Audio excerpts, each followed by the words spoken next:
사고 조타실에는 1등 항해사와 조타수만 있었을 뿐 선장은 자리에 없었습니다. 여객선 운항 규정에 따르면 해당 사고 해역은 선장이 직접 지휘해야 하는 구간이었지만 선장은 제주에서 여객선이 출발한 오후 4시 45분부터 사고가 발생하기까지 3시간 30분 동안 단 한 차례도 선장실에서 나오지 않은 것으로 드러났습니다. 사고 이후에는 일부 선원에게 자신이 제때 근무한 것처럼 증언하라고 요구한 정황도 확인됐습니다. 선장은 항해사가 위험을 미리 알리지 않았다며 혐의를 일부 부인하는 것으로 전해졌습니다. 사고가 날 위험성은 극히 드물거든요. 수사한 바로는 선장은 이 배의 선장으로 승선을 해서 한 번도 방에서 나오지 않는 걸로. 1등 항해사와 조타수에 대한 구속영장 실질심사도 열렸는데 항해사는 방향 전환 구간에서 뉴스를 봤다는 사실을 인정했습니다. 환자분들에게 죄송스럽고 특히 임산부분이 한 분 계셨는데 그분께 더 죄송스러운 마음입니다. 해경은 목포 해상교통관제센터가 사고 당시 선박 충돌 위험을 감지하는 항로 이탈 경보를 꺼놓은 경위 등 관제사 3명에 대한 수사도 이어가고 있습니다. MBC 뉴스 윤소영입니다. 사고 여객선은 정해진 항로를 1.6km, 시속 40km의 속력으로 벗어났습니다. 선회를 해야 하는 1등 항해사는 휴대전화를 보다 딴짓을 하고 있었습니다.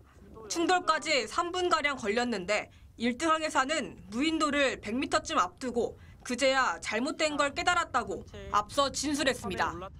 변칙점을 인식을 못한 거죠. 딴 거 잠깐 하다 보니까 저희가 알기로 약 100m 정도 전방에서 본인이 인식을 한 걸로. 경찰 추가 조사 결과 당시 여객선이 사고 발생 13초 전 무인도를 100여 미터 앞두고 조타수에게 방향을 바꾸라고 지시한 음성이 선내 데이터 기록 장치에 녹음된 사실이 확인됐습니다. 이에 대해 인도네시아인 조타수는 방향 변경을 지시받을 때 이미 섬이 눈앞에 있었다며 전방 견신은 항해사 업무라고 주장했습니다. 해경은 일단 이 2명에 대해 중과실치상 혐의로 구속영장을 신청했습니다. 수사의 압박이 느껴지면 도주의 우려도 있다고 보고 있습니다. 문제는 핸드폰을 저희가 입수를 해서 그 시간에 과연 뭘 하고 있었는지. 해경은 선장에 대한 구속영장 신청도 검토하고 있습니다. 선업법과 여객선 운항 규정에 따라 좁은 수로를 지날 때 조타실에서 선박을 직접 지휘해야 할 의무가 있지만 선장실에서 휴식을 취하고 있었습니다. MBC 뉴스 윤소영입니다. 어두운 밤바다 한복판 무인도에 충돌한 여객선. 267명이 탄 대형 여객선 퀸 제노비아 2호는 제주에서 목포로 향하던 중이었습니다. 유리병이 앞으로 옆으로 이렇게 날아갈 정도로 크게 부딪혔어요. 좀 아찔했겠어요. 예. 아찔했는데 이제 살아서 다행이니까. 동쪽으로 진도를 끼고 들어온 퀸 제노비아 2호는 장산도 해상으로 북동진했습니다.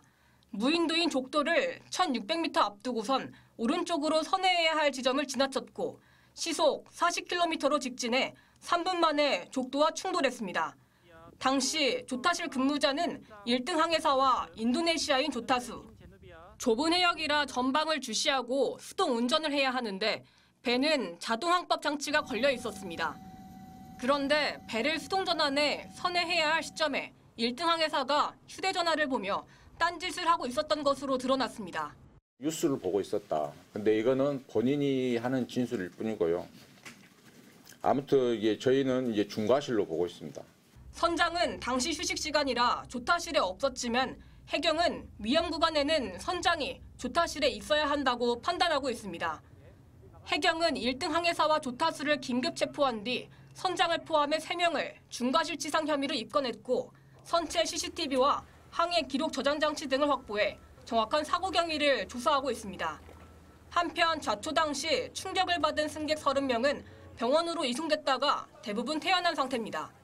MBC 뉴스 윤소영입니다.